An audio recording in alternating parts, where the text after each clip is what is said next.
Bonjour à tous, merci de la confiance. Vous savez, la première chaîne YouTube à travers les mondes télé, Chango. Vous en êtes mingi, vous avez Nabino, entretien et Alelo, tu es ambi pour Nabino. Partin n'a pas perdu les élections, il a gagné les élections. Boye bisa bango bati kapeli seki. Congolais asi à la mouki. La mouka asala ka ba réflexion ya bien pour na mboka oyo. FCC na la mouka ba ebani bien. Manque à confiance ils a déjà.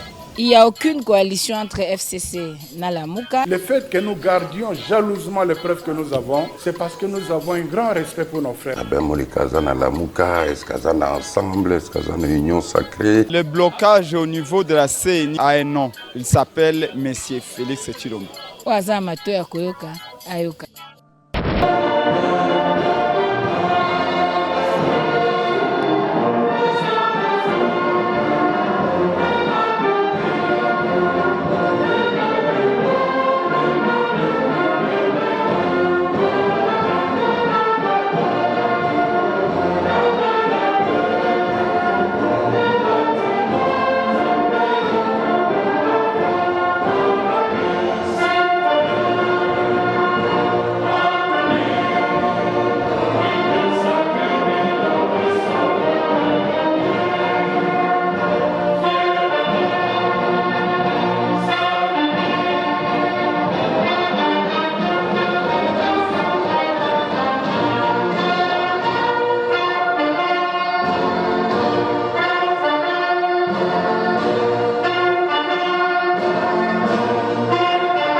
La réduction du train de vie de l'État, les propositions de l'État.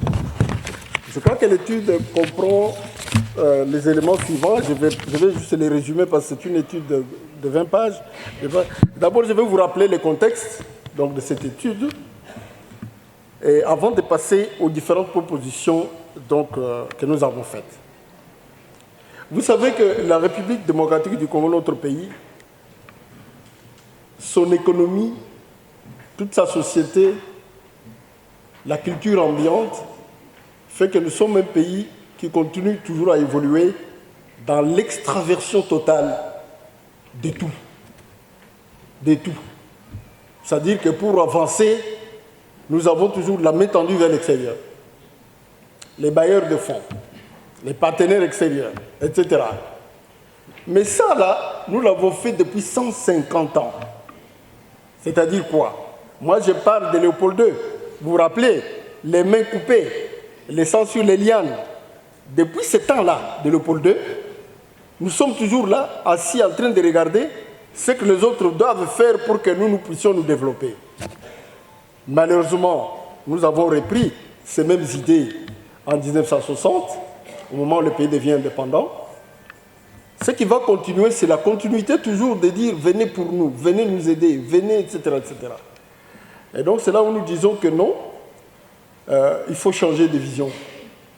La vision, c'est que nous puissions comprendre que nous devons construire une économie introvertie, une économie endogène, indépendante, et qui va avoir pour base l'action des Congolais eux-mêmes.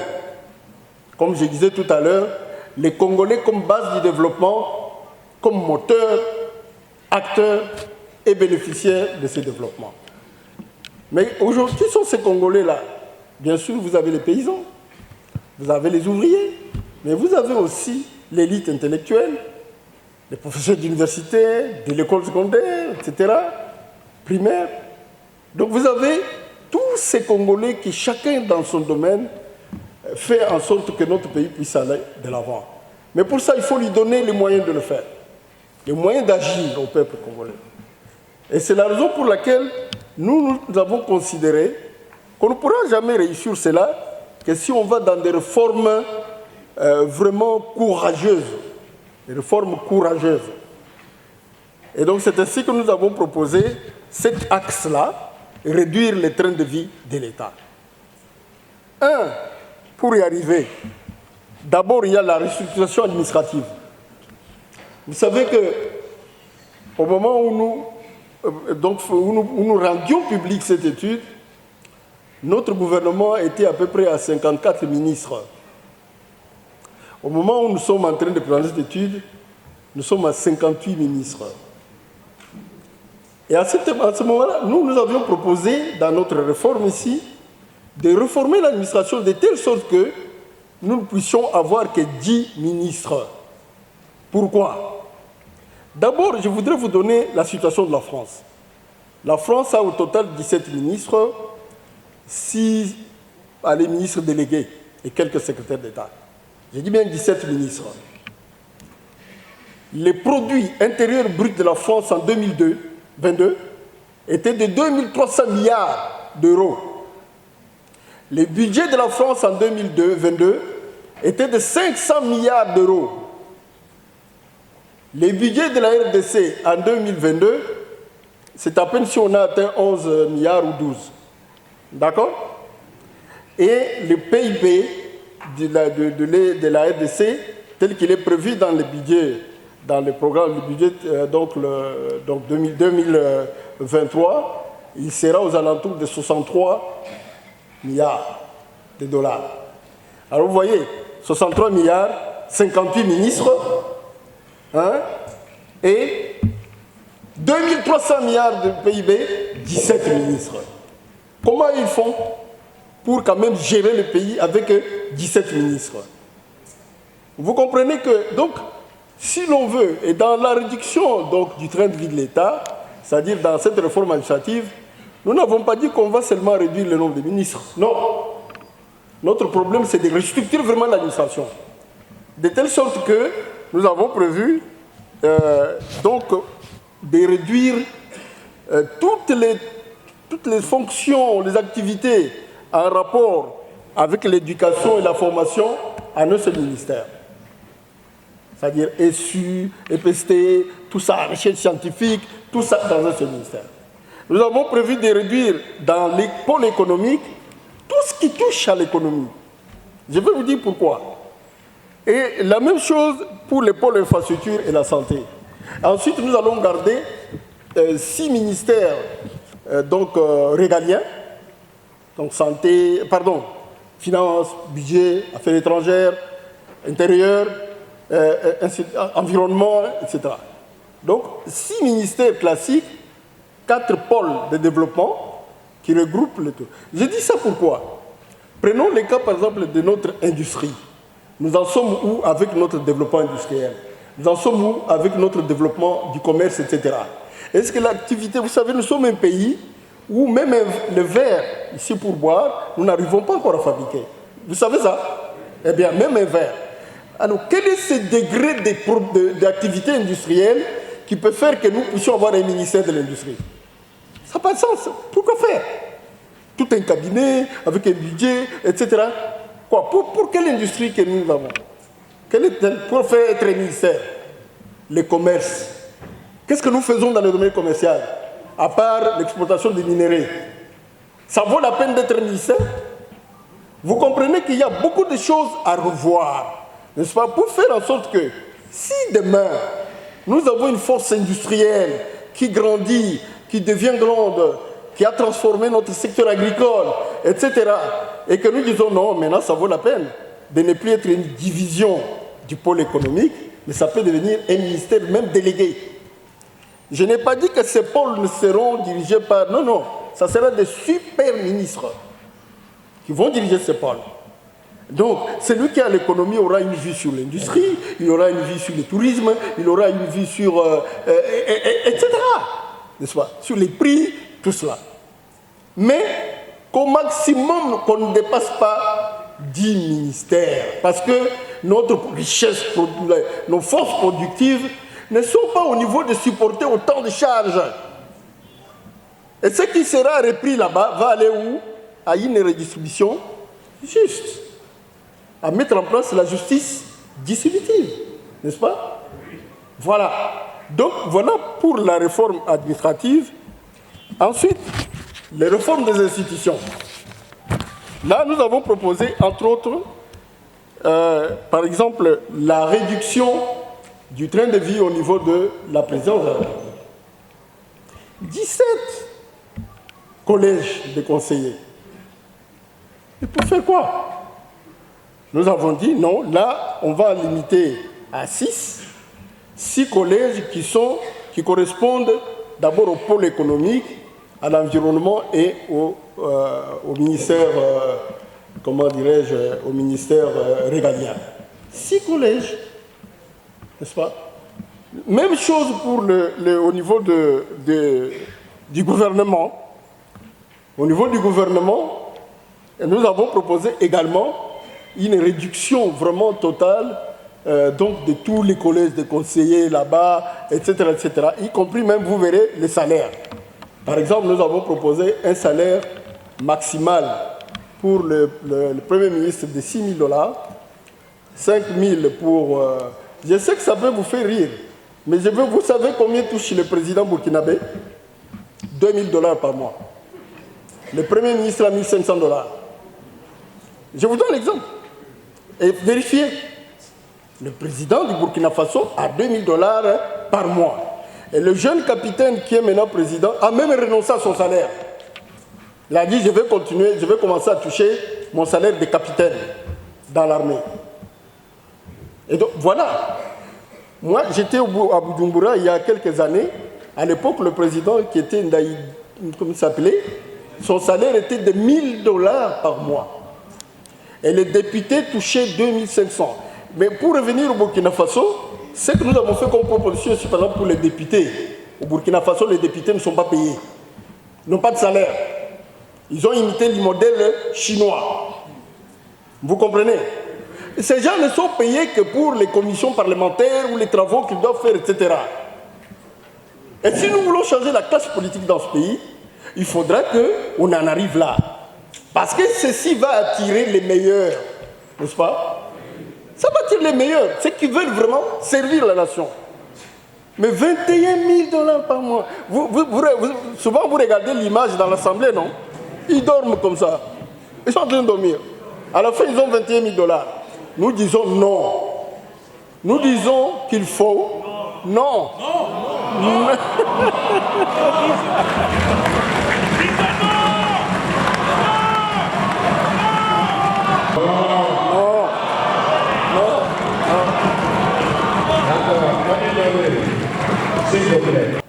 Nous avons dit le salaire minimum d'un enseignant du primaire à l'université, c'est 500 pour l'enseignant de l'école primaire, la première année primaire, à 4 000 ou 4 500 pour les professeurs d'université. Parce que nous avons limité le salaire du président à $5 000. Eh bien, donc, les professeurs d'université peuvent arriver jusqu'à 4 900 pour ne pas dépasser le président. Mais ils peuvent arriver jusqu'à ce niveau-là. $500 pour l'enseignant. S'il a des primes et autres, bon, il pourrait arriver même à $1 000, l'enseignant du primaire. Les directeurs d'école primaire pourraient arriver jusqu'à $2 500. Et donc, à partir de ce moment-là, je vais vous voir pourquoi nous disons ça. Ce sont ces gens-là, cette élite, les entrepreneurs aussi, dans le secteur agricole, etc., c'est cette élite qui va venir à l'Assemblée nationale. Ils ont un salaire. Pourquoi on va les payer doublement? Vous comprenez? Et donc, ça permet d'améliorer la qualité des députés, de la classe politique. C'est comme ça ça permet d'améliorer.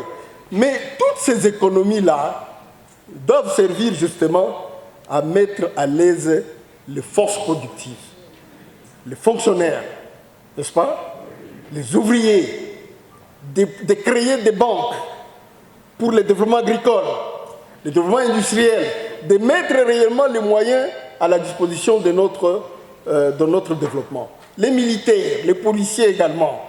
Minimum, les recrues, $300, n'est-ce pas?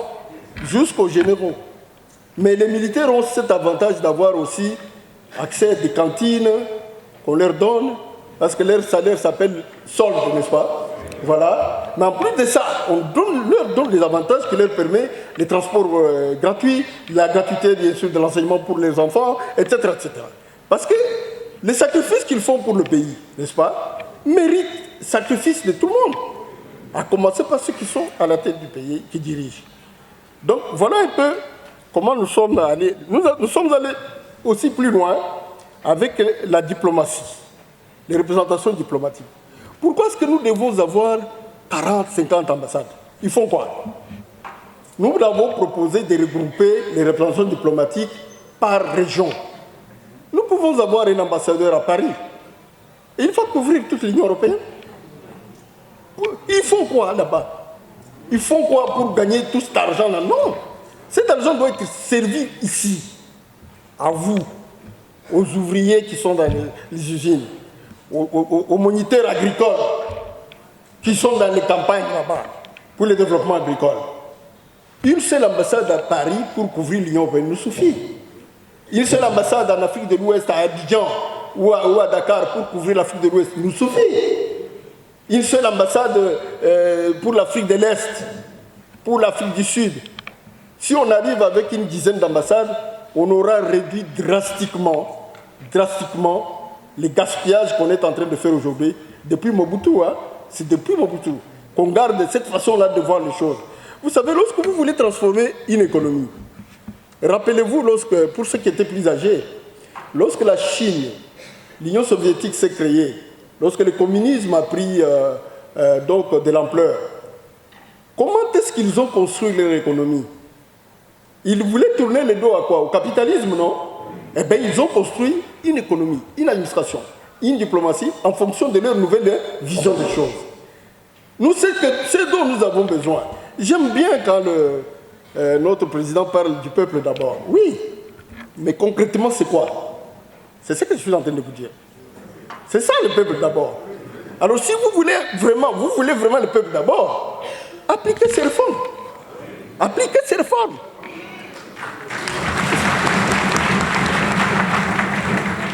L'entreprise est une force économique qui a pour objectif de créer les richesses. Pour y arriver, elle a besoin d'un management, d'une direction qui soit capable d'amener au résultat de ce genre-là. L'entreprise n'a pas pour vocation, vous voyez toutes les entreprises publiques chinoises. Vous avez suivi le scandale de la Sycomine, non? Eh bien, les groupes d'entreprises chinoises-là, ce sont des entreprises d'État. Ce sont des entreprises qui appartiennent à l'actionnaire État chinois. Vous voyez? Mais vous voyez combien nous ont pris? 17 milliards. Ils nous ont piqué 17 milliards en 15 ans. Et ces 17 milliards sont allés où? Dans les caisses de l'État chinois. Vous voyez, l'entreprise publique ne doit pas être un canard boiteux. D'où beaucoup d'attention doit être mise sur la sélection de ceux qui les dirigent. Vous comprenez ça? Lorsque vous prenez un militant d'un parti, etc., vous le mettez à la tête d'une entreprise qui est déjà un canard boiteux, qui ne produit plus rien, qui ne fait qu'avoir des subventions de l'État. Vous savez que pour boire l'eau là avec le chlore, on doit subventionner la vie des autres. Si parfois ce sont des cadeaux, on doit subventionner. Et donc vous comprenez que là aussi, les réformes dans les entreprises publiques doivent amener à des entreprises publiques performantes, capables de faire la concurrence aux autres. Hein? Parce que bon, on n'a pas besoin de Chinois pour venir entrer 68% dans les capitales d'une entreprise pour laquelle on a mis à leur disposition pour les gisements d'un montant de 93 milliards de dollars. C'est ça la réalité de la Sycomine. On leur a donné 93 milliards, espérant qu'ils allaient aussi amener de l'argent pour entrer dans cette entreprise. Le Congo n'a gagné en 15 ans que, entre parenthèses, 822 millions. Et quand on tient compte de la surfacturation, en fait, le Congo n'a gagné que 300 millions ou 300 contre 17 milliards aux entreprises chinoises. Vous comprenez pourquoi nous devons nous approprier ce qui est à nous, n'est-ce pas? Nous devons nous approprier ce qui est à nous. Nous, c'est qui? C'est nous tous ici. Nous ne pouvons compter que sur nos propres forces. Nos forces là, c'est qui? C'est notre population. Ce sont nos fonctionnaires. Ce sont ces gens-là qui doivent faire le Congo de demain. Et alors, réformons tout pour que les trains de vie de l'État changent et que les moyens récoltés puissent aller à une redistribution dans la vision de la justice distributive. Camarade A. Camarade A. Alliance, alliance, alliance. Si tu parles, si tu parlais, et si tu t'étais, et si tu t'étais, alors, parlez humain. La carence des réalisations des avantages et allocations. Je voudrais un peu poser une question, une petite question à nous tous. Qui parmi nous, durant 5 ans ou 10 ans passés, est parti en congé, a eu une décision du congé, mais a obtenu le pécule de congé? Voilà. Alors que c'est statutaire, c'est dans la loi. La quatrième chose que nous constatons, c'est le non-respect des dispositions légales et réglementaires en matière de rémunération. Donc, tout ce qui est disposé dans la loi, notamment les statuts du régime général, la loi 16/013 du 15 juillet 2016, rien n'est appliqué. Le salaire de base doit représenter les 2/3 des primes. Donc, les primes, leurs sommations doivent représenter au plus le 2/3. Ce n'est pas respecté. Les allocations familiales, les autres avantages, le transport et autres, rien n'est appliqué. Cinquième chose, nous avons constaté la multiplicité des régimes statutaires. Donc pourquoi nous arrivons à multiplier des régimes statutaires? C'est pour chercher à s'octroyer des avantages de manière égocentrique. Mais malheureusement que ces avantages égocentriques n'arrivent même pas. La sixième chose que nous avons constatée, et qui est actuelle maintenant, c'est le paiement tardif. Vous savez, j'ai partagé ça avec beaucoup de camarades. Mais je dois vous rassurer que c'était une stratégie du gouvernement. Si nous n'avions pas ouvert les yeux et gros les yeux. Cette stratégie de paiement tardif, c'est juste pour sauter quelques mois de paiement et tomber dans les arriérés, sachant que les arriérés, depuis un certain temps, ne se payent plus. Donc vous aurez constaté que nous avons perdu le mois d'avril et qu'on nous a payé le mois de mai, ainsi de suite. Donc ce paiement tardif, nous devrons énormément le combattre parce que ça viole aussi la loi. Le salaire doit être payé dans le temps, dans le mois. La huitième chose que nous avons constatée, c'est la perte du pouvoir d'achat de nos salaires. Par la dévaluation d'abord et par l'inflation. Donc, le salaire, dernièrement, nous avions négocié avec le gouvernement pour que le salaire de base atteigne pour le huissier $120. Parce que nous avons dit qu'il faut que le huissier ait au moins $200. On va en pallier à $120. Le gouvernement a fait un effort de payer $120. Mais aujourd'hui, le 240 000 francs, est-ce que ça représente encore $100? Non. Ça ne représente plus rien. C'est en dessous de $100. Parce que dans le marché noir ici, ça se négocie à 250 000 francs, les $100. Voilà autant de choses, de constats que nous avons faits, que nous aimerions aussi que vous, lorsque vous allez intervenir, vous puissiez ajouter d'autres constats, enrichir, de manière à ce qu'à la fin, nous ayons à proposer au gouvernement une véritable politique salariale.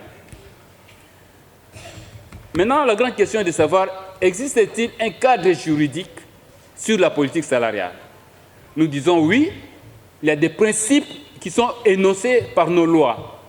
En premier lieu, la Constitution de la République. L'article 36 dit que tout travailleur congolais a droit à une rémunération équitable.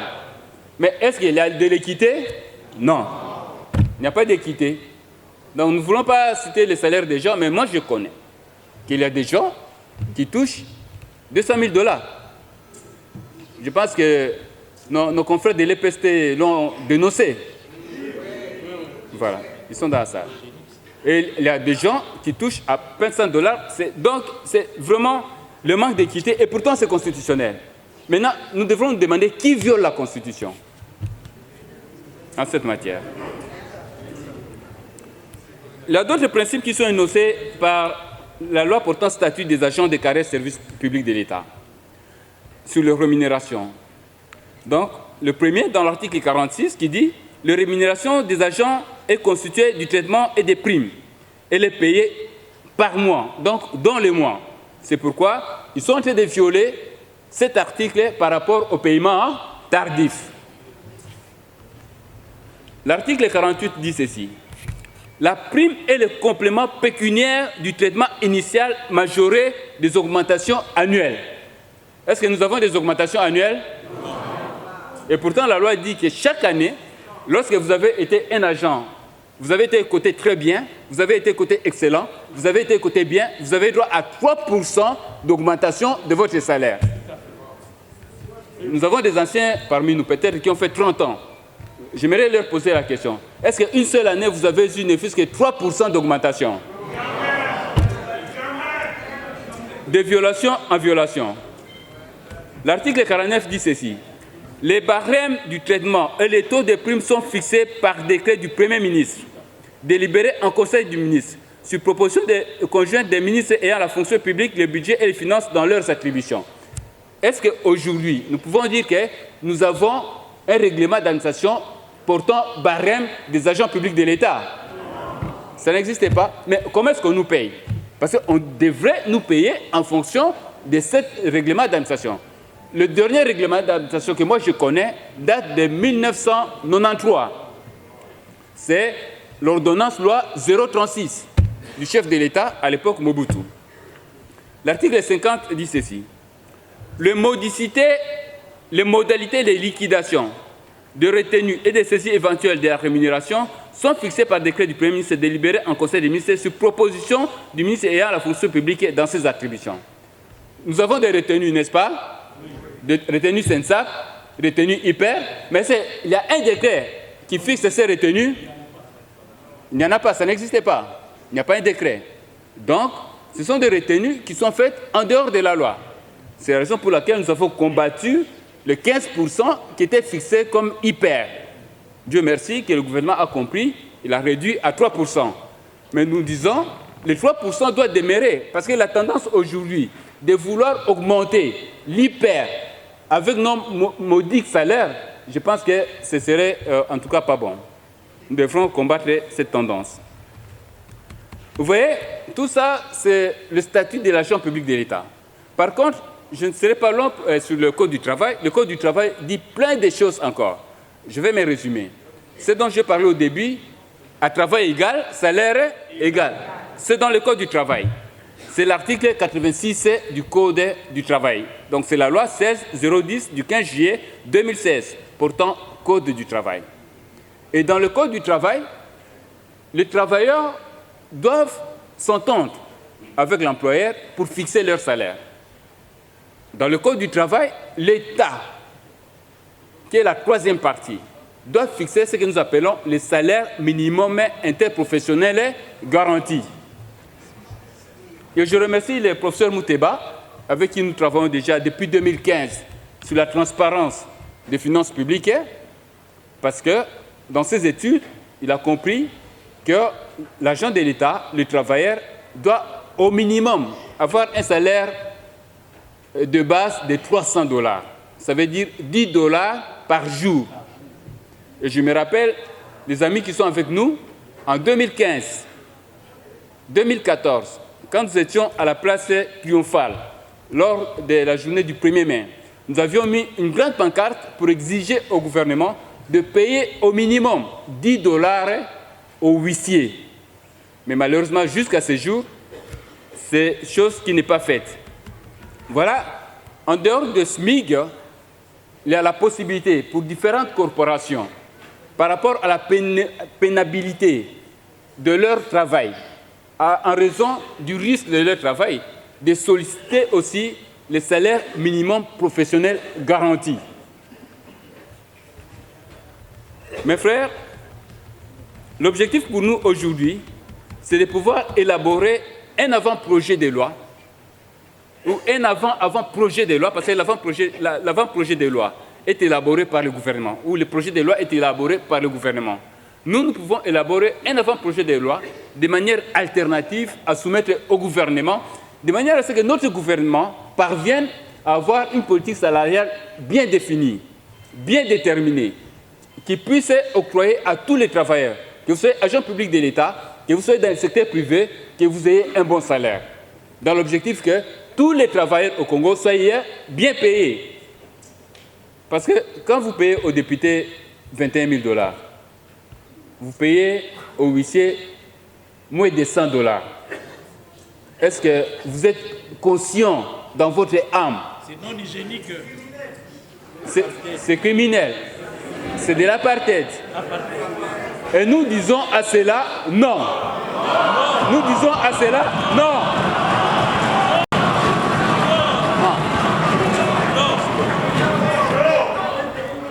Merci beaucoup. C'est la raison pour laquelle cet avant-projet de loi d'équité doit redonner à l'agent de l'État la dignité humaine par une belle rémunération, doit tenir compte du pouvoir d'achat sur le marché, doit tenir compte du renforcement du salaire de base par rapport aux primes et doit tenir compte des améliorations des indemnités de mise à la retraite et des pensions de retraite, ainsi que de l'assainissement continu de la gestion de la Caisse nationale de sécurité sociale des agents publics de l'État. Je vais vous dire une chose, nous irons tous à la retraite, tel que nous sommes là. Parce que si vous ne voulez pas partir à la retraite, la nature vous fera partir à la retraite, n'est-ce pas? C'est aujourd'hui que nous devrons penser à notre retraite, de manière à ce que les salaires de base soient gonflés et qu'à partir de ces salaires de base, qu'on puisse calculer nos indemnités de sortie à la retraite. Et l'État doit être capable, parce qu'il nous emploie, de payer correctement nos indemnités de sortie à la retraite. Nous avions discuté avec le représentant de la Banque mondiale, c'était, je pense, en 2015, si j'ai bonne mémoire, avec les camarades de l'INAP, dont les camarades Yapai, les camarades fidèles. Ils nous ont invités. Nous avons dit aux représentants qu'aujourd'hui, le salaire de l'agent public ne le permet pas de partir à la retraite. La retraite paraît un mouroir. Donc quand on envoie quelqu'un à la retraite, il a l'impression qu'on est en train de le punir, de l'envoyer à la mort. Et c'était avec raison, parce que moi je connais beaucoup des aînés qui sont partis à la retraite, mais qui n'ont pas fait 2 ans. Aujourd'hui, là, il y a un aîné avec qui nous étions, à l'époque quand j'étais à la fonction publique, qui était dans la fonction publique, qui est parti à la retraite dans la dernière vague ici, ça ne fait pas une année, il venait de mourir. Pourquoi? Parce que vous partez à la retraite, vous n'avez plus de revenus et vous êtes censé mourir. Donc nous devons lutter pour que les indemnités à la retraite soient correctes. Et nous avons dit aux représentants de la Banque mondiale, parce qu'ils étaient en train d'appuyer la fonction publique dans le projet PRAP, que si vous voulez vraiment que les gens aillent à la retraite, payez aux huissiers 20 000 $. Est-ce que 20 000 $, c'est beaucoup pour les huissiers?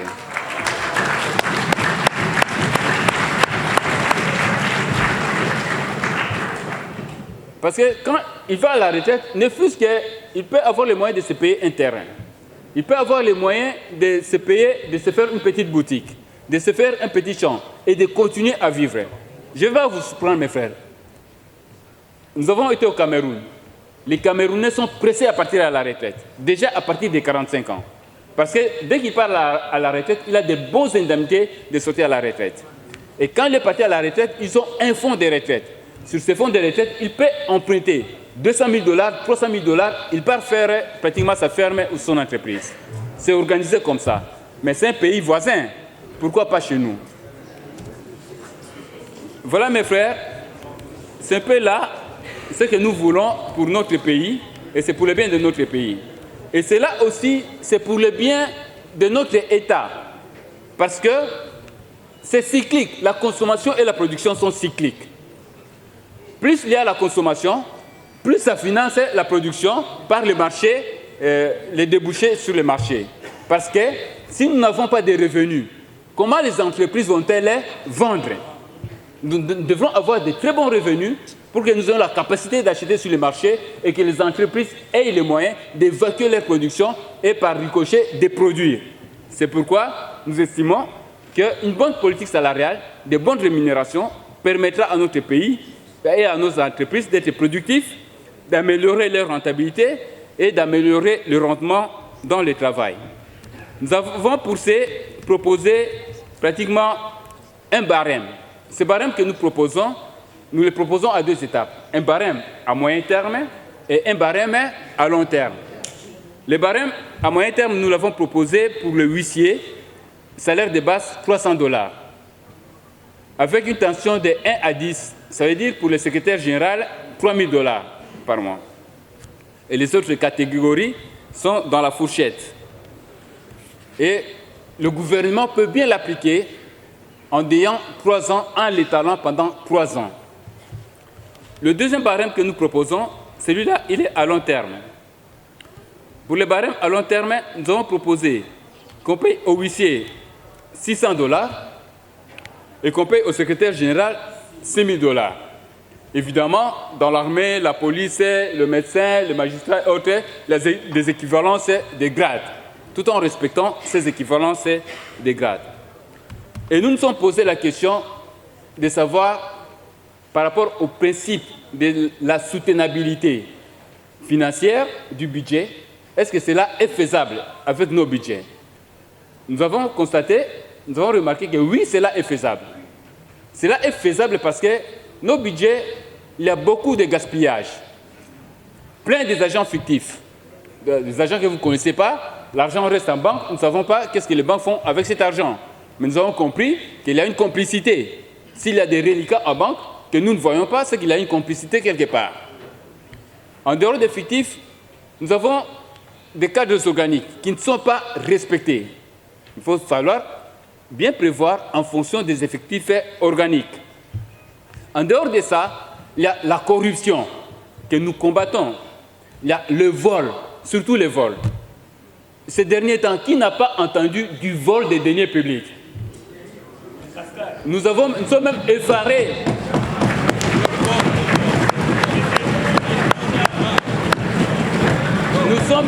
Nous sommes même effarés. Nous avons même peur d'écouter ces chiffres qui sont gaspillés au travers des vols. Que des millions. À l'époque de Mobutu, on ne parlait pas de tels millions. Mais ces derniers temps, il y a des gens qui ne volent que des millions. Mais c'est très grave. Alors, si tout cela est bien canalisé du point de vue des recettes, il n'y a pas de mauvais versements. Tout part dans la caisse de l'État. Du point de vue de la chaîne de la dépense, il n'y a pas de gaspillage. Nous pensons que l'État, notre État, arrivera à payer correctement ces barèmes. Parce que dans le pays voisin, ils payent déjà à ce niveau-là de $600 le huissier. Voilà mes frères, nous avons pratiquement donné là un peu la quintessence de notre vision par rapport à la politique salariale. Vous aurez le temps d'intervenir et d'enrichir ce travail de manière à ce que le plus tôt possible que nous puissions déposer un projet qui peut être un projet d'une ordonnance loi, qui peut être un projet de décret, de manière à ce que notre pays soit maintenant doté d'une bonne politique salariale. Et c'est la raison pour laquelle nous avons imaginé, le confrère Bosco vous parler de la synergie, nous nous sommes dit on ne peut pas le faire seul entre nous fonctionnaires. Nous devons le faire avec toutes les autres corporations. C'est pourquoi vous voyez avec nous nos frères qui sont médecins, nos frères qui sont professeurs d'université, nos frères qui sont magistrats, nos frères qui sont enseignants du primaire et secondaire. Donc nous voulons que toutes ces corporations, que nous nous mettons ensemble et que nous puissions lutter pour une véritable politique salariale dont le bénéfice est de notre pays et de nous les agents. Nous avons dit et nous vous remercions. Forme d'union sacrée, sociale, véritable union sacrée. C'est avec des travailleurs qui produisent des richesses. Nous voulons simplement dire qu'il ne faut pas confondre les groupes que nous constituons. Nous sommes un groupe apolitique. Mais alors, les politiques ne peuvent pas nous prendre éternellement en otage.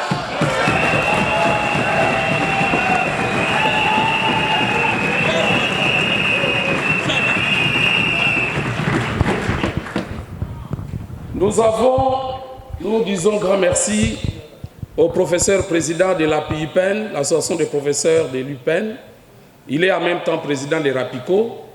qui est venu, il est avec nous. Nous le saluons par les acclamations.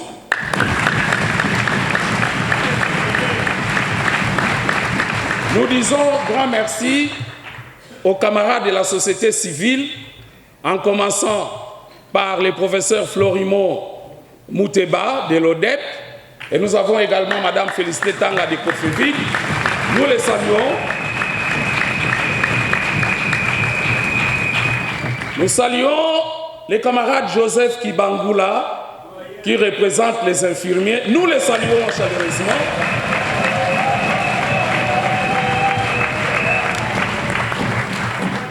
Nous saluons ceux qui nous ont précédés ici. J'ai déjà parlé du professeur, mais il y a les camarades Henri-Paul Kanakana, nous les saluons.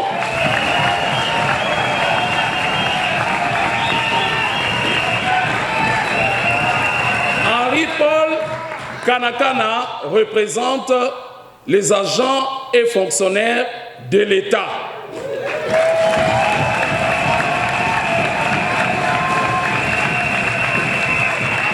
Alors, à côté de lui, nous avons les médecins.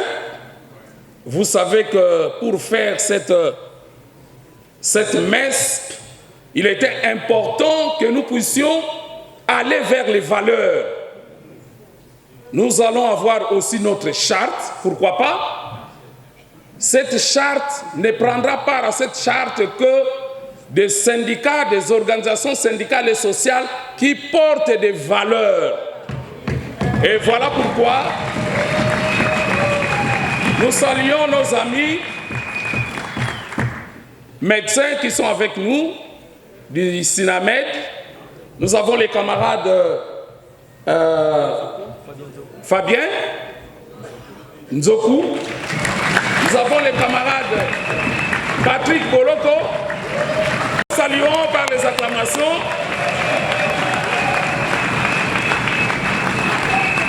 Et nous saluons le David Louyeye, il est de la territoriale.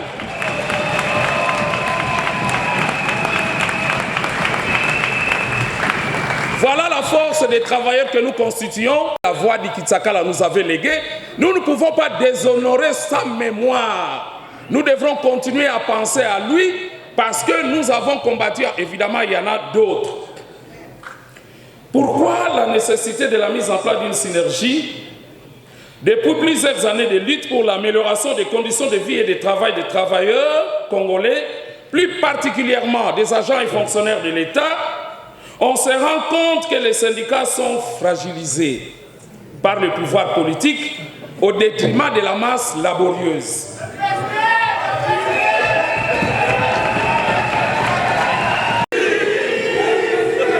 Nous avons dit, on se rend compte ce jour que les syndicats sont fragilisés par le pouvoir politique au détriment de la masse laborieuse.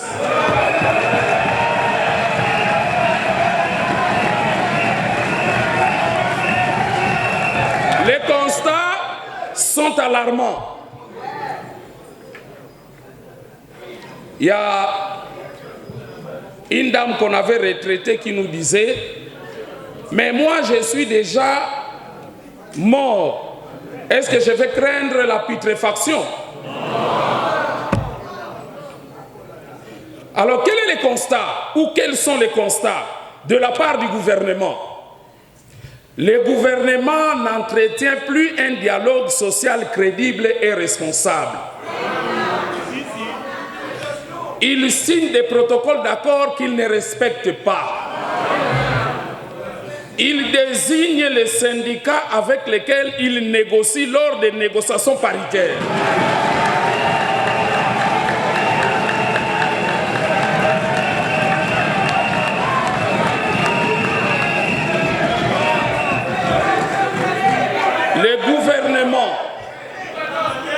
Le gouvernement s'active à dédoubler des syndicats et même à en créer d'autres pour affaiblir les organisations syndicales qu'il qualifie.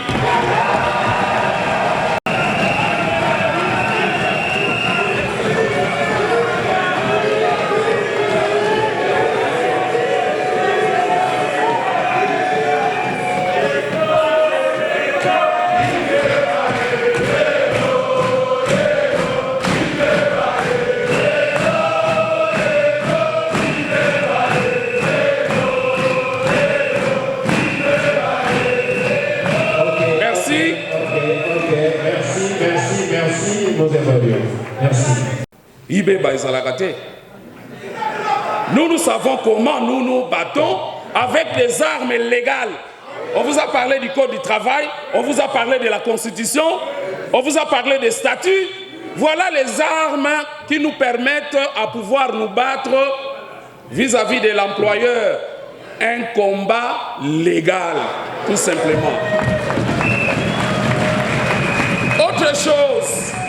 Autre chose, le gouvernement aliène l'indépendance et contrôle les plateformes syndicales par des pratiques peu recommandables. Il n'est pas prêt d'accorder le check-off aux syndicats pour que les syndicats vivent des cotisations de leurs membres et être à l'abri de la corruption. Vous savez ailleurs, quand vous allez en Afrique du Sud avec les COSATU, les gouvernements, par la loi, par les décrets, autorisent ce qu'on appelle les check-off. C'est-à-dire que les syndicats ne peuvent vivre que des cotisations de ses membres. Les syndicats ne peuvent pas aller vers le gouvernement pour demander, chercher de l'argent. Est-ce qu'en ce moment-là, il sera en mesure de défendre les travailleurs? Dans les propositions que nous allons faire au gouvernement, le gouvernement n'a jamais été ennemi des travailleurs. Bien au contraire, nous apportons de l'eau dans le moulin pour que nous tous à la malamu. Alors, nous allons proposer au gouvernement de pouvoir restaurer les dialogues, que ce soit un dialogue responsable et sincère. Nous devrons comprendre les difficultés, nous comprendrons les difficultés du gouvernement, mais le gouvernement doit également comprendre les difficultés des travailleurs. Il n'hésite pas, et ça c'est regrettable, il n'hésite pas à faire taire les dirigeants syndicaux par des suspensions, par des arrestations.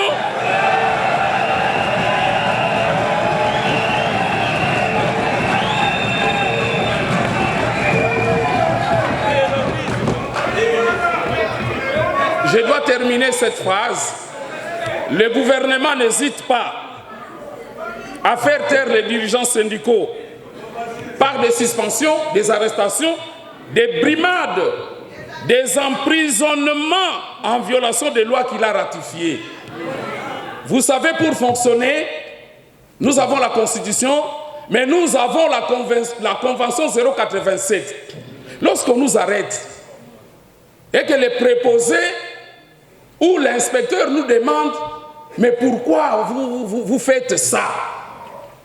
Au moment où tout le monde sait que le syndicat est régi par des lois et la Convention 087 que le gouvernement a ratifiée nous donne la possibilité, le pouvoir de pouvoir défendre les travailleurs. Vous avez remarqué, le SINAMED a été violenté dans leur blouson lorsqu'ils avaient fait la marche. Nous-mêmes dernièrement, parce qu'on voulait faire un sit-in avec les retraités, injustement retraités irrégulièrement, nous avons été enlevés.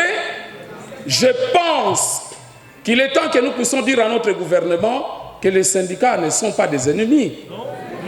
Et j'ai eu le bonheur de rencontrer le président de la République lorsque j'ai conduit la délégation des syndicalistes. J'ai rappelé cela au président Félix Antoine Tshisekedi. J'ai dit que vous êtes venus au pouvoir, nous avons milité ensemble, mais je crois que vous n'allez pas appliquer les méthodes du passé, où on peut emprisonner les syndicalistes. Le chef de l'État avait souri. Et il a garanti qu'il va nous protéger. Nous avons besoin de ça, de la protection de toutes les institutions. On doit protéger les syndicalistes parce qu'ils ne font que leur travail. Ce sont des parlementaires.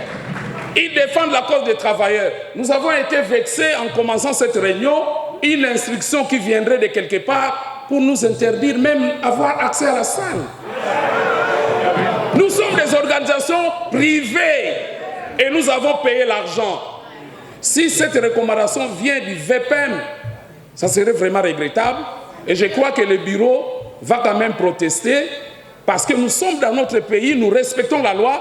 On ne peut pas interdire une assemblée générale qui ne fait que des propositions au gouvernement. Qu'est-ce que nous avons remarqué de la part des organisations syndicales? Là, nous avons fait les constats au niveau du gouvernement. Et je crois que cette grande tribune historique, parce que c'est la première fois que nous nous mettons ensemble avec toutes les corporations, nous allons véritablement interpeller le gouvernement pour qu'il nous prenne au sérieux. De la part des organisations syndicales, nous-mêmes,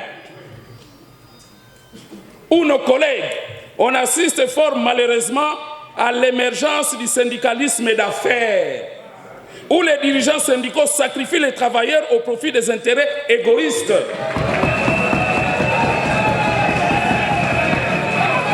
Les syndicats travaillent en ordre dispersé. Mais qu'est-ce que vous allez gagner? Lorsque la politique salariale nous dit nous pouvons proposer au gouvernement $300 pour les huissiers. Si nous travaillons en ordre dispersé, est-ce que ça va réussir? Non. Donc désormais, on travaillera ensemble. Les syndicats travaillent en ordre dispersé. Les syndicalistes sont à la quête du leadership et s'entre-déchirent. Ils vont en Mbouela 1, Mbouela 2, Mbouela 3. Biboua 1, Mbouela 2, Biboua 3. Et les résultats, Ebungu Toulou.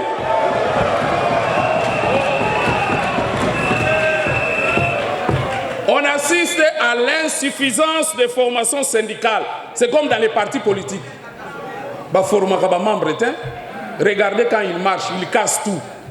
Nous, dans l'une des missions du syndicat, nous devrons assurer ce qu'on appelle l'éducation ouvrière. Nous devrons former nos bases, nos syndiqués, pour qu'ils comprennent que l'outil du travail, on les protège.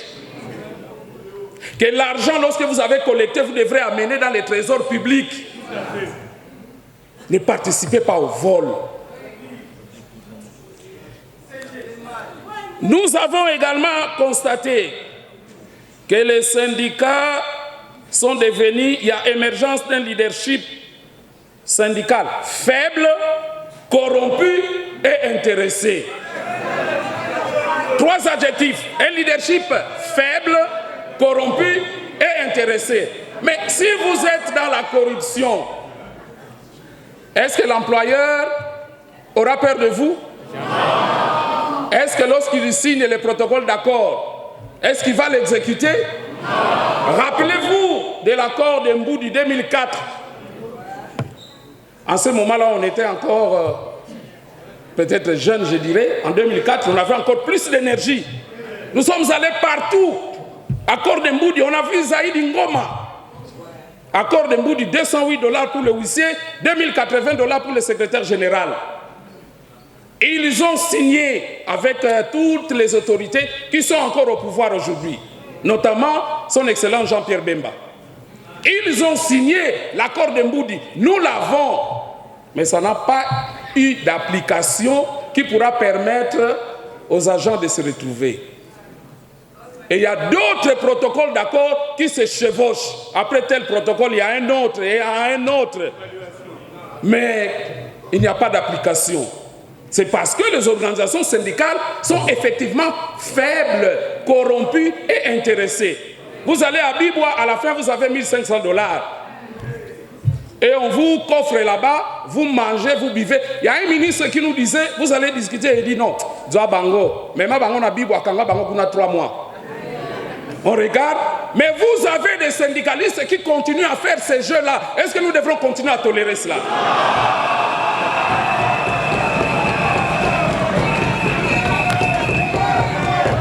Nous allons terminer. Nous ne citons pas le nom des gens.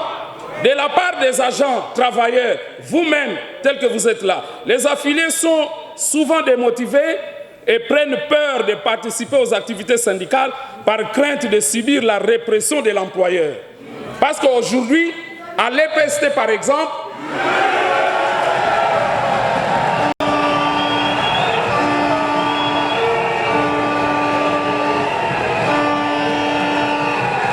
les ministres de ce secteur, fort malheureusement pour nous, les ministres de ce secteur, s'il vous plaît, il a instauré une sanction qu'on appelle la désactivation. Donc, un agent de l'État qui travaille pour des raisons, parce qu'il est venu revendiquer ses droits, on les désactive de la liste des payes et cet agent de l'État n'est plus payé pendant des mois et des mois. Vous allez à la justice ne donne pas de solution. C'est grave. Mais nous avons remarqué que, mais ne me donnez pas trop de peine, parce que quand vous criez l'éducation ouvrière, c'est qu'ils ont constaté. Ne me donnez pas trop de peine pour que nous expliquions et que nous terminions. D'accord? Je dis là que la sanction la plus grave que le ministre de l'EPST est en train de prendre, quand vous revendiquez, il vous désactive. On vous déclare même comme syndicat irrégulier. Notre syndicat a été déclaré irrégulier. Le camarade Kanakana a été déclaré irrégulier. Mais alors, à la grande surprise du chef de l'État, le ministre a été reconduit. Mais il faut savoir, comme il a des litiges, il y a des retraités qu'on a envoyés à la retraite injustement, des enseignants retraités injustement, il y a ces problèmes de désactivation et il y a beaucoup de problèmes. Moi, je crois que dans la sagesse du chef, on l'a reconduit pour qu'il vienne terminer ces litiges-là.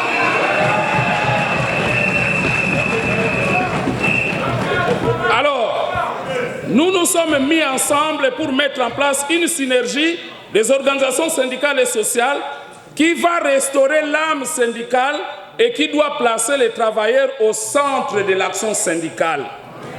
Cette synergie permettra de consolider la solidarité syndicale, ce qui va désactiver enseignants, va désactiver agents de l'État. Nos amis, par exemple, de la TGS qui avaient manifesté au niveau de l'administration, nous avons vu comment ils ont été brutalisés.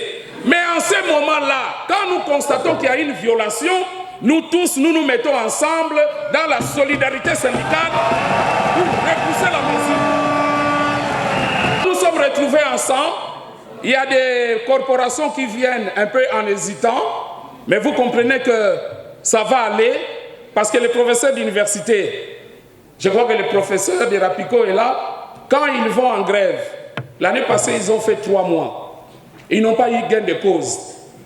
Et après, ils sont allés, ils sont rentrés, commencer à évaluer nos étudiants, nos enfants, sans avoir donné de matière. Et pourquoi ils sont allés en grève? C'est-à-dire les grèves sectorielles apparemment ne marchent plus. Et le gouvernement s'est habitué. Vous êtes professeur à l'université, vous allez en grève, après on vous impose de reprendre la clé, vous reprenez le travail, vous allez évaluer, mais on doit avoir toute la conscience pour comprendre que nous sommes en train d'évaluer des matières qu'on n'a pas données. Et nous, en tant qu'organisation syndicale et sociale, nous devrons nous insurger contre ça. Mais même pour les amis au niveau de l'EPST, nous allons pénaliser toujours nos enfants. Ça ne sera pas les enfants des autres. Nous allons dans une grève et après, on corrompt tous les autres coordonnateurs, chefs de division, on force les enseignants à reprendre. 2 mois perdus, je crois que nous devrons changer de méthode. Les méthodes qui vont permettre que nous soyons plus forts. Et je crois que dans la synergie, nous allons réussir cela. Nos camarades médecins, ils sont allés en grève. Après, résultat, 0. Peut-être des petits riens là. Mais nous disons, ce n'est plus cette forme-là de grève que nous devrons continuer à appliquer parce que c'est contre les malades, c'est contre notre population. Il nous faut nous mettre ensemble, dire au gouvernement, nous allons marcher ensemble, mais voici les propositions que nous vous faisons. Et je crois que les autorités qui sont là, elles sont prêtes à pouvoir accepter ce genre de propositions pourvu que ce soit présenté par des gens qui portent des valeurs et qui ne vont pas se faire corrompre. Le SINAMED dénonce la prolifération des syndicats qui, en réalité, sont des syndicats pro-gouvernement au détriment des travailleurs, nous avons dit, et vous remercions. Jusqu'au bout du monde, les syndicats ne périra point. On répète, c'est un refrain. Nous irons jusqu'au bout du monde, les syndicats ne périra pas. Nous irons jusqu'au bout du monde et les syndicats ne périra pas. Syndicat, non, non, non. Syndicat, oui, oui, oui. Syndicat ne périra point. Nous sommes là les symboles de la lutte. Je viens prendre la parole parce qu'il m'a été demandé de présenter les cahiers de charges des infirmiers de la République démocratique du Congo. À leur nom, je veux tout simplement vous brosser quelques difficultés que les infirmiers sont en train de subir, de connaître dans leur métier de tous les jours. Mais avant cela, j'ai retenu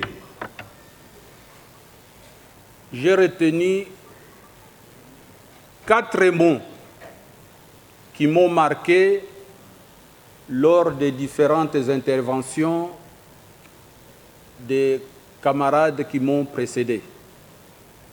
Je cite le professeur Mouteba Florimont, je cite le camarade Jean Bosco Puna, je cite le camarade Kanakana, je cite l'intervenant de tout à l'heure, le camarade Fabien Nzoko. Qu'est-ce que j'ai retenu dans ces différents discours? J'ai trouvé d'abord le désir de se mettre ensemble. Si l'activité de ce jour n'avait pas son importance, on n'allait pas avoir une assistance nombreuse comme celle-ci. Et là, je vous prie de vous applaudir vous-même.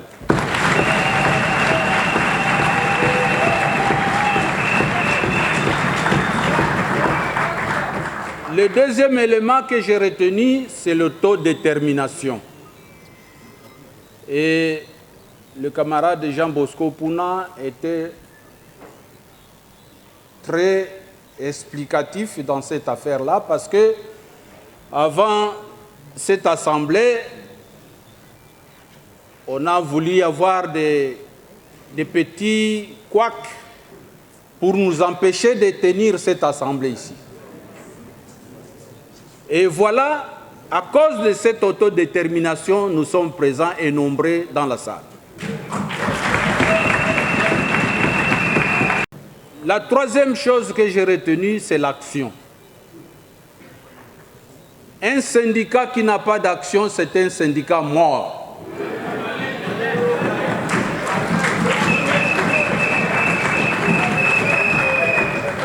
Et notre volonté, nous infirmiers, de nous associer à cette action, c'est parce que nous avons déjà regardé plus loin et nous avons trouvé des victoires ensemble.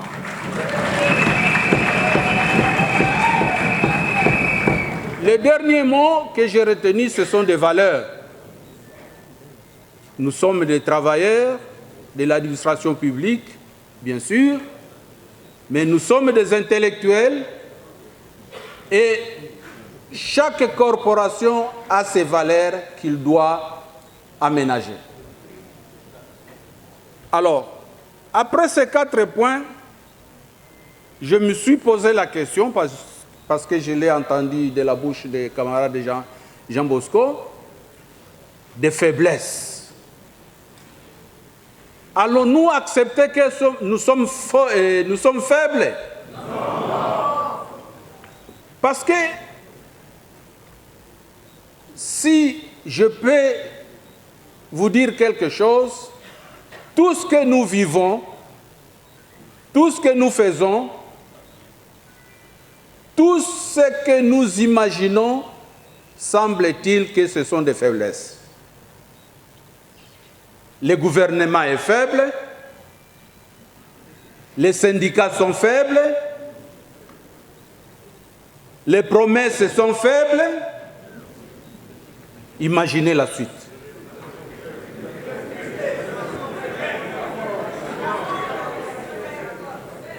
Alors, la faiblesse, c'est une incapacité à réagir. Personne dans cette salle dira qu'il a un meilleur salaire. Et là, je passe vite au cahier des charges des infirmiers. Imaginez-vous que depuis des lustres, depuis des années, depuis des régimes que nous connaissons, l'infirmier qui est mieux payé, il a 140 000 francs. Les salaires, je dis bien. Et s'il y a les agents de l'administration publique qui travaillent à la direction de la paie, qu'ils disent le contraire ici. C'est pour dire que les infirmiers sont les mal aimés et les mal payés de la République démocratique du Congo. Tout régime successif. Et comme on l'a dit ici, le gouvernement applique la politique d'octroyer des primes de risques professionnels à cette catégorie-là, où le gouvernement fait des efforts de temps en temps pour améliorer ces primes, bien sûr, mais avec beaucoup de peine. Vous n'êtes pas sans ignorer que les infirmiers de la République démocratique du Congo ont connu une longue période de 6 mois de grève ici à Kinshasa et partout dans le pays. C'était pour demander cette modeste prime-là de risque qui se paye aujourd'hui à 157 000 francs congolais pour les moins payés et 300 000 francs congolais pour les plus payés. Nous avons multiplié les séances de négociation avec le gouvernement où nous avons en actif 8 protocoles d'accord. 8. Mais à chaque fois que nous nous mettons debout pour revendiquer, on nous amène quelque part.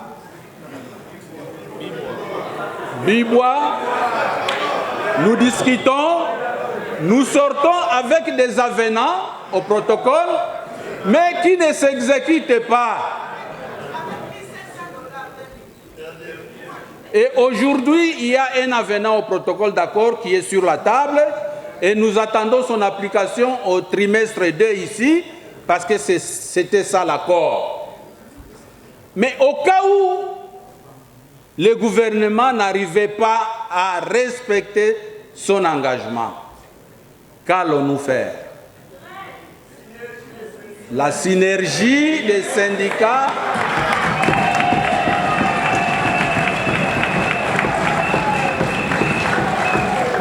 raison pour laquelle nous devons être ensemble.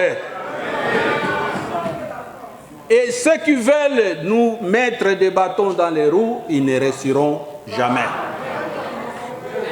Alors, le cahier des charges des infirmiers, nous les voulons très modestes, très démocratiques.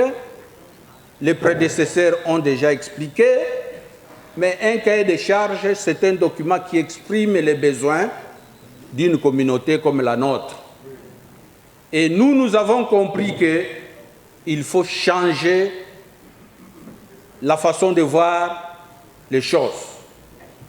La prime aujourd'hui que nous percevons, elle est légèrement supérieure au salaire, mais nous aimerions, avec la réforme que nous sommes en train de proposer, que cette prime de risque et les salaires soient ensemble pour constituer la base de la grille barémique.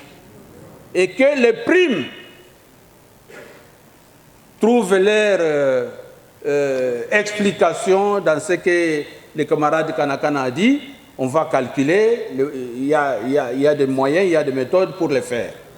Donc voilà ce que je vais vous dire en bref par rapport au cahier de charges des infirmiers, tout en nous encourageant d'être ensemble et jusqu'au bout du monde. Merci.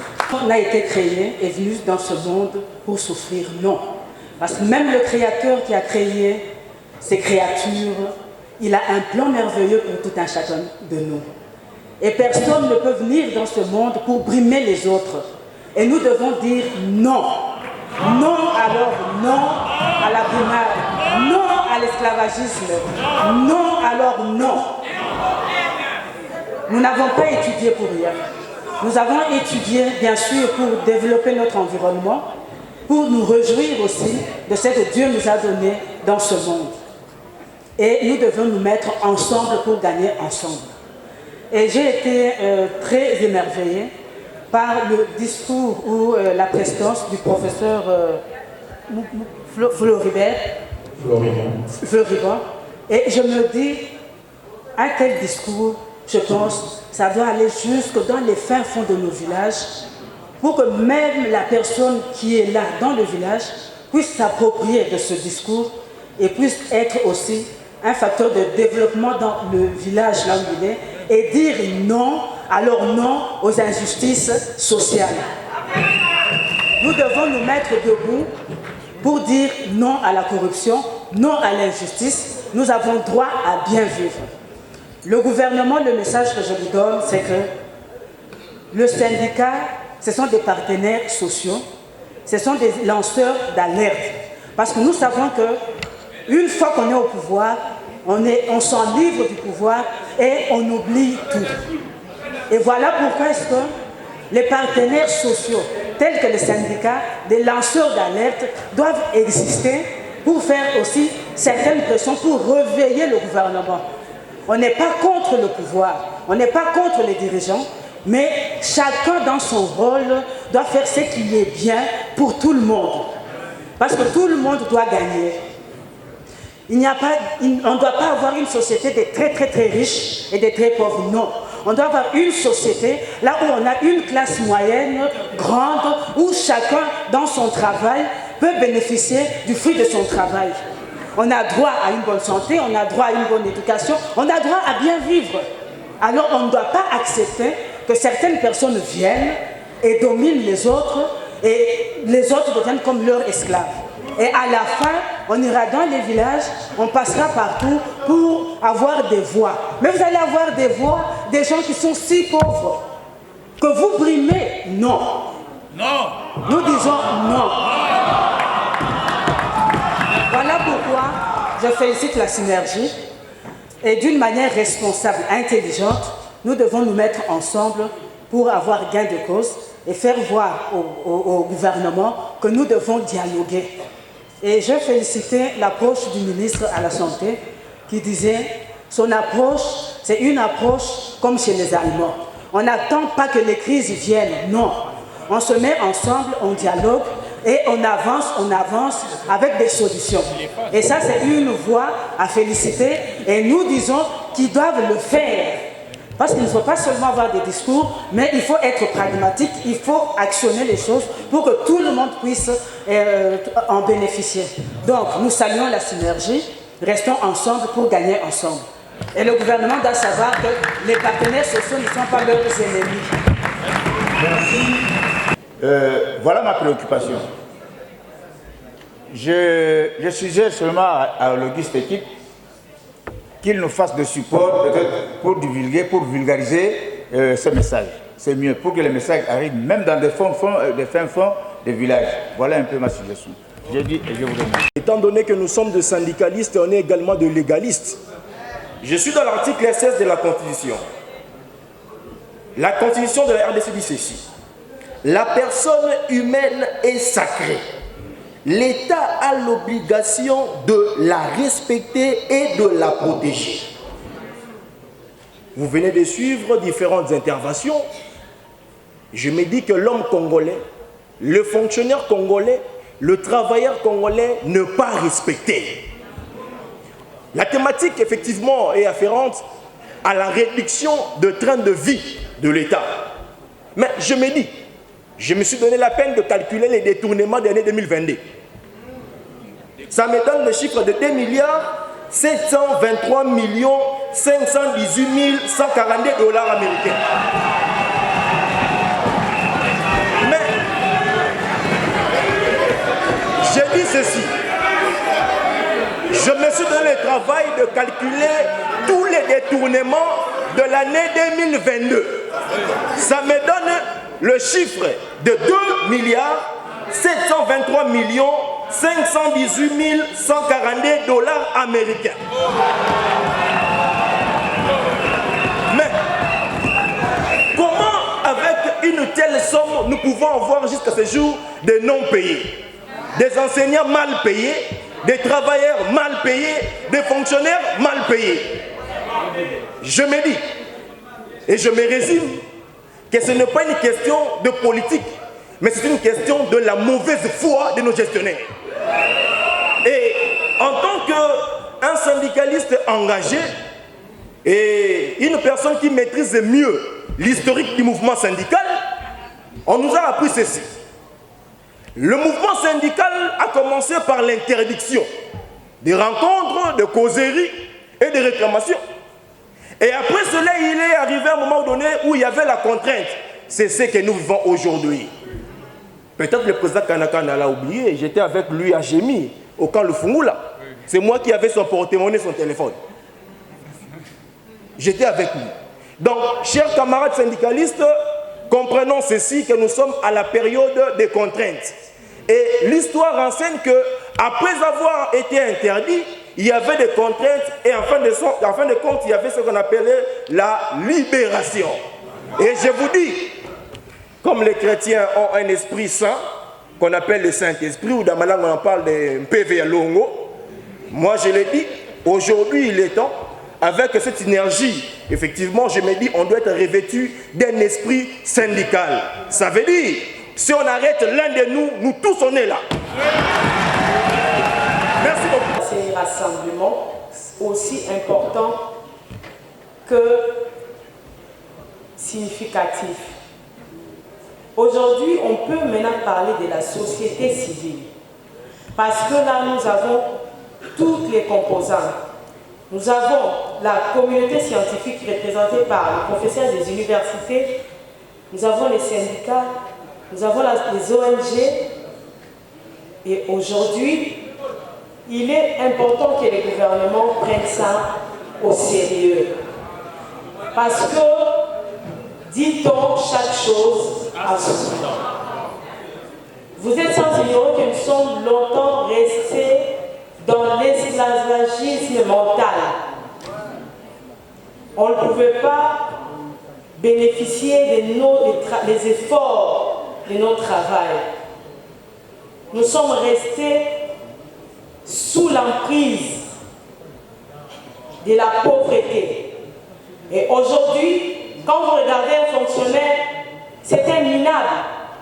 Et c'est ce qu'on a collé aux fonctionnaires congolais. Mais je voudrais dire seulement qu'aujourd'hui, regardez tout autour de cette salle. N'est-ce pas qu'il y a des murs? Mais imaginez maintenant que devant nous, nous avons un mur qu'il faudra casser pour passer. Si vous restez comme auparavant, vous y resterez pour toujours. Et vous n'aurez jamais gain de cause. Il n'y aura jamais l'amélioration des conditions de vie des travailleurs. Et aujourd'hui, même la population qui est restée dehors n'aura plus d'espoir parce que l'intellectuel n'a pas d'issue. C'est pourquoi je voudrais vous dire que nous sommes en politique, nous sommes dans la société civile et nous lançons un mot au gouvernement. Botele mate pour la brimade dans syndicaliste. Ne foncez pas, ne continuez pas avec des musellages. Ne muselez pas ceux qui portent les revendications des pauvres. Parce que vous ne savez pas l'esprit qui est derrière nous. C'est l'esprit de celui qui va rendre justice d'ici là.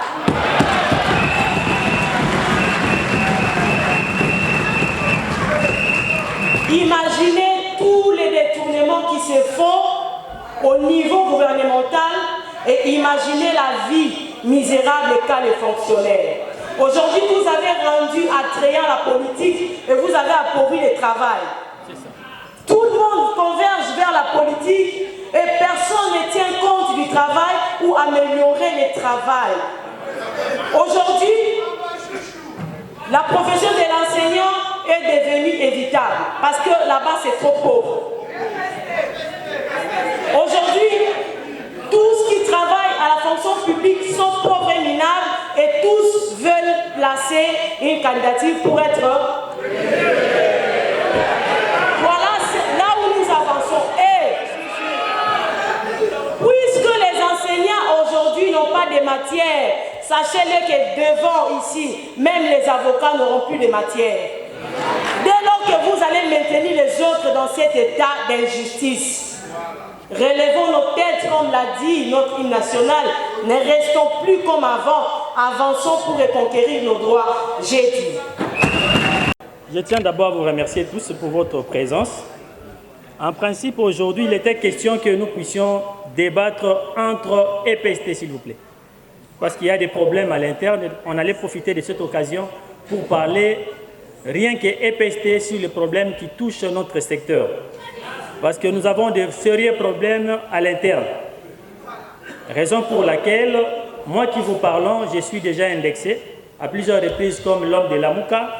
Bien que vous nous dites de ne pas parler de politique, nous ne faisons pas la politique, mais à l'interne, du fait d'avoir une autre opinion, on nous indexe à l'opposition. Des fois, j'étais mandaté ou plus instrumentalisé par l'ancien ministre de l'EPST, Bakonga. Pas plus tard qu'hier, nous étions devenus les hommes de M23. Tout ça, c'est toujours l'œuvre de nos propres frères syndicalistes en mal de positionnement. À l'EPSP, si vous avez une opinion contraire à la volonté de l'employeur, vous devenez un homme à abattre. Et aujourd'hui, si vous, je ne sais pas, si vous vous déplacez, vous allez au secrétariat général, même au cabinet, vous verrez le dispositif qu'on a placé là-bas des policiers, comme s'il y avait une guerre en permanence chez nous. Moi, nous avions quand même tenu, parce que pour eux, ils pensent que lorsque vous revendiquez, on vous indexe aux rebelles. Mais au moins, il y a des éléments que nous tenions quand même à parler et à partager avec tous les amis du secrétariat général de l'EPST. Et nous avions quand même préparé un petit discours qui ne sera pas long, bien sûr, que nous avons réparti à 4 points. Ce sont les points qui concernent beaucoup plus notre secteur. Vous m'autoriserez de pouvoir commencer par ces petits mots. Mesdames et messieurs, distingués confrères et cadres, agents et cadres des services centraux de l'EPST, bonjour. Bonjour. Avant que je prenne la parole ce jour, devant cette auguste assemblée, je voudrais de prime abord vous rendre des hommages mérités pour la bravoure, la détermination et la confiance que vous ne cessez de témoigner à ma modeste personne pour la défense des intérêts de tous. Je voudrais par ici, à cette merveilleuse occasion, éclairer votre lanterne au sujet des 4 points saillants, prééminents suivants. Le fonctionnement des TGS, la régularité de la situation des nouvelles unités, la position des TGS face au problème des primes spécifiques d'encadrement et la prime institutionnelle. Et puis, 4e point, les actions à mener. Du fonctionnement des TGS, mesdames et messieurs, chers confrères, il est impérieux de souligner que, contrairement aux détracteurs qui accusent sans soubassement juridique notre organisation professionnelle qui se bat banque et ongle pour défendre les intérêts des syndiqués que nous sommes. La TGS est par contre légalement constituée conformément aux prescrits des textes légaux et réglementaires de notre pays. Ainsi, personne ne peut y déroger. Deuxième point, de la disposition du TGS, de la position du TGS face au problème de la prime spécifique et de la prime institutionnelle.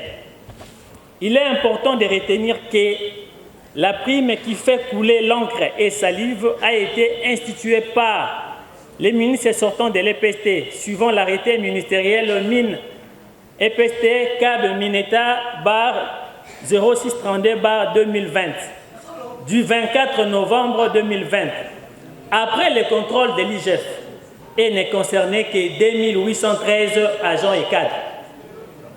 2 années plus tard, vous et nous avions constaté avec augmentation vertigineuse de ces effectifs qui quittera de 2813 à 3908.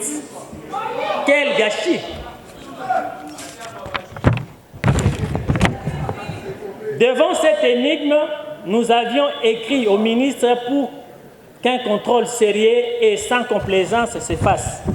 Néanmoins, nous avions vécu comment notre autorité de tutelle avait été induite en erreur par le bureau de l'intersyndical de l'administration et son cabinet, dont l'aboutissement finit par les allégations gratuites et des déclarations controversées sur l'exactitude des effectifs.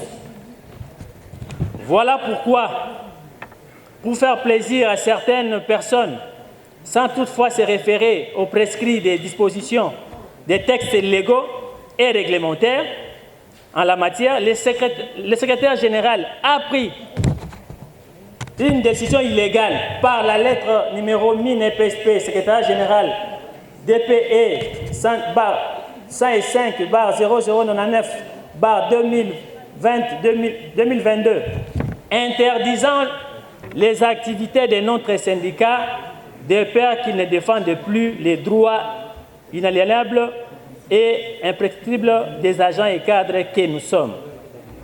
Comme cela ne suffisait toujours pas, les contrôles voulus et demandés par notre syndicat sur instruction des autorités a été effectué en cascade par des personnes non attitrées et non autrement identifiées. Voici les conséquences de ces contrôles. La présence de l'élément de la police, des services de sécurité et des membres des partis politiques dans les enclos des services centraux de l'EPST. Les intimidations de menaces de mort et capture de photos aux agents par les personnes non autrement identifiées. Impayement de 6 mois de la prime spécifique d'encadrement. Séquestration et arrestation arbitraire des agents et cadres des services centraux de l'EPST. C'est ainsi que pour préserver la paix et poursuivre avec responsabilité les démarches déjà entreprises, le TGS avec son cahier de charges reste ouvert à toute personne en envie de trouver une solution durable qui apaiserait ses affiliés, agents et cadres des services centraux. Pire encore, pour mettre à nu les irrégularités, le TGS dénonce l'arrêté ministériel numéro MIN-EPST CAB MIN 015-2023 du 3 janvier 2023 portant octroi d'une prime à vie appelée prime spécifique du secrétaire général et directeur, chef de service du ministère de l'enseignement primaire et secondaire et technique pour son carrière outrageant, sélectif et plaidant. La TGS plaide pour l'élargissement et à l'ensemble de tous les agents et cadres des services centraux de l'EPST en respectant la tension salariale de 1 à 10 qui engage de la justice et la paix sociale, vision chère du chef de l'État, son Excellence, Monsieur le Président de la République, Félix Antoine Tshisekedi Tshilombo. En outre, en ces jours, nous vous informons que la Haute Cour de juridiction à l'ordre administratif du Conseil d'État est saisie. Est saisie pour l'annulation pure et simple de la décision illégale et irrégulière du secrétaire général qui viole délibérément et intentionnellement les dispositions de l'article 38 de la Constitution du 18 février 2006, tel que révisé à ce jour, et 251 au Code du travail congolais en matière de liberté syndicale, dont voici la copie de notre saisine au Conseil d'État contre la décision interdisant nos activités que Madame...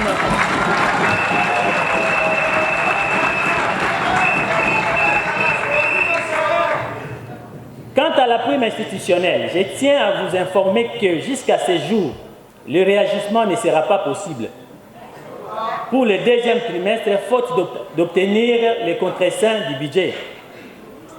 Donc, il n'y a rien à espérer pour les TD. Dans cette même optique, nous risquons de perdre le paiement et le réagissement de toutes nos deux primes cette année si nous ne faisons pas attention. Régularisation de la situation des nouvelles unités. Estimés confrères, nous avions entrepris des démarches au niveau de la fonction publique, dont une mission sera diligentée incessamment pour que l'identification de ceux qui sont sur les fichiers FRAP soit faite. À cet effet, nous vous rassurons et garantissons, chers confrères, chaque nouvelle unité, aucune nouvelle unité plutôt ne sera élaguée. Nous profitons de cette occasion pour dénoncer le manœuvre de certains directeurs qui tardent de remettre les listes de nouvelles unités dans leur poste de travail.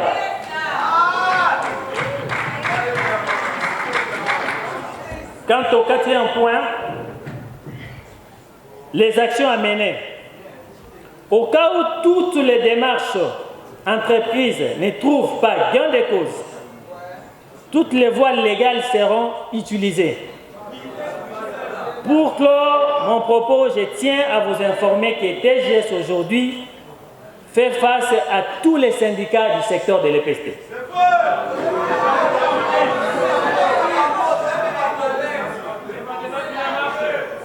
Pour clore mon propos, voulais-je dire, je tiens à vous informer que TGS aujourd'hui fait face à tous les syndicats, cabinets et au secrétariat général qui ne jurent que pour notre disparition, parce qu'estiment-ils que nous devenons encombrants contre leurs intérêts. Mais tenons bon.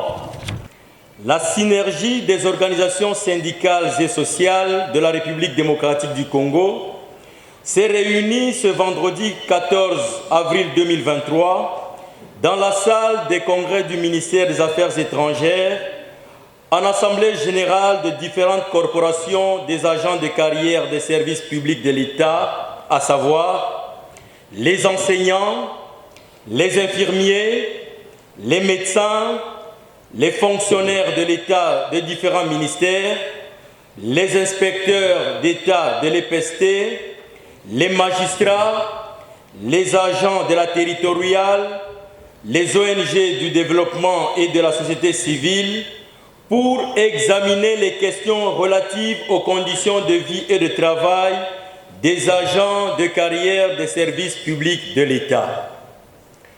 Auguste Assemblée. 3 points figuraient à l'ordre du jour, à savoir la réduction du train de vie de l'État pour une justice distributive, la définition d'une politique salariale au profit des agents de l'État, l'impérieuse nécessité de la mise en place d'une synergie fédératrice des agents, cadres et fonctionnaires de l'État. Primo, s'agissant de la réduction du train de vie de l'État, il a été constaté que les institutions politiques sont pléthoriques et budgétivores et ne permettent pas à l'État de réaliser ses principales missions, de développer le pays et de satisfaire les besoins vitaux de la population. Ainsi, il est recommandé au gouvernement de la République de pouvoir améliorer les conditions de vie des agents et des travailleurs congolais, considérant ainsi la faible capacité pour l'État de produire les richesses et de mobiliser les recettes publiques. Secundo, s'agissant de la politique salariale, il s'observe l'inexistence d'une politique salariale capable de garantir la sécurité sociale aux agents de l'État.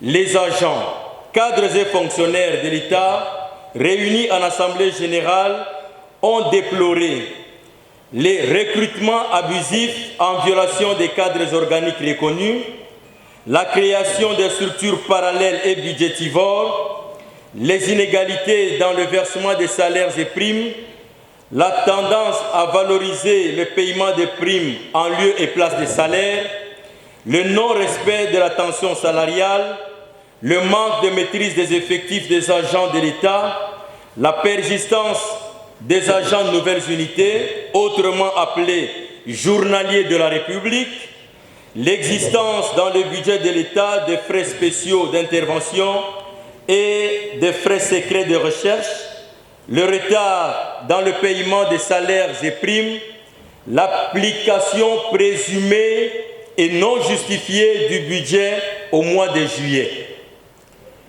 Tertio, en ce qui concerne la nécessité de se mettre en synergie pour mieux défendre les intérêts des agents et fonctionnaires de l'État, il a été observé depuis quelques années que le gouvernement de la République n'entretient plus un dialogue social responsable avec, pour conséquence, la non-application de tous les accords signés avec les représentants des travailleurs. Cette situation est à l'origine des grèves observées dans différents secteurs, impactant négativement la vie de la population. Auguste Assemblée, que recommande la synergie? Les agents, cadres et fonctionnaires de l'État réunis en Assemblée générale recommandent au gouvernement de la République ce qui suit. 1. Engager des réformes administratives courageuses réduisant la taille du gouvernement, du Parlement, des assemblées provinciales, des gouvernements provinciaux, des représentations diplomatiques à l'étranger, des entreprises publiques. 2. Réduire et rationaliser les dépenses publiques, surtout en matière des émoluments dus aux animateurs des institutions. 3. Supprimer les subventions versées aux entreprises. 4. Définir une politique salariale sur base des économies générées de la réduction du train de vie des institutions avec une proposition de salaire allant de 500 $ américains à 5 000 $ américains. Payer les agents de l'État dans le mois et non au-delà du mois. 5. Respecter et appliquer les normes nationales et internationales en matière de retraite des agents de l'État. 6. Consolider et pérenniser la réforme sur la gratuité de l'enseignement en prenant correctement en charge le personnel enseignant, les inspecteurs de l'État de l'enseignement, les frais de fonctionnement dus aux écoles, la construction des infrastructures scolaires. 7. Accorder la rétrocession aux entités territoriales décentralisées pour leur bon fonctionnement conformément à la Constitution de la République. 8. Prendre en compte les territoriaux politico-administratifs, en l'occurrence les bourgmestres adjoints, les maires de ville et leurs adjoints, ainsi que les administrateurs des territoires et leurs assistants. 9. Combattre les actes et pratiques de corruption, des exonérations fantaisistes et autres antivaleurs dans la gestion des finances publiques. 10. Prendre une ordonnance-loi sur la politique salariale basée sur l'équité et la structuration légale des rémunérations. 11. Améliorer les indemnités de sortie à la retraite et des pensions honorables de retraite. 12. Promouvoir un dialogue social sincère, crédible et inclusif. 13. Valoriser prioritairement les salaires en lieu et place des primes. 14. Appliquer sans faille les accords et avenants signés avec le banc syndical dès le deuxième trimestre 2023. 15. Appliquer le budget de l'État dès le mois d'avril 2023. Que les moyens de l'État servent au service du développement participatif. Auguste Assemblée, de ce qui précède, la synergie des organisations syndicales et sociales demande au gouvernement de la République de se pencher urgemment sur ces questions en vue d'apaiser le climat de malaise et d'insécurité sociale dans le chef des agents, cadres et fonctionnaires de l'État. Institution ezalaka ate ke bango na bango bazozwa misolo nyonso bongo biso ba agent et fonctionnaire de l'État totika la ndenge wana likambo mibale tolobeli awa ezali politique salariale oyebi na mboka na biso politique salariale ezalaka te mutu ayebi te base nini azozwa prime nini azozwa ba avantage sociaux pe bapesa yango te yango tolobi tokosala proposition na Bulamatari tokosala les propositions pour le gouvernement ekoka ko définir politique salariale oyo ko permettre agent de l'État tango azosala mosala na ye azala sécurisé likambo mosusu tolobeli awa ezali synergie kosangisa ba agent de l'État nyonso awa lelo tolongi yango tozalaki na ba professeur d'université ba enseignant ya ba école ya C tozalaki pe na ba médecin ba infirmier na ba ninga na biso ya territorial tozalaki pe awa na bato nyonso ba agent et fonctionnaire de l'État tomoni ke tosangana pamba te l'union fait la force to biso soki biso nyonso tozokende nzela moko et ko permettre que tant tokei na epai ya Bulamatari en ordre utile Bulamatari akozwa revendication biso na sérieux et puis akopesa biyano na yango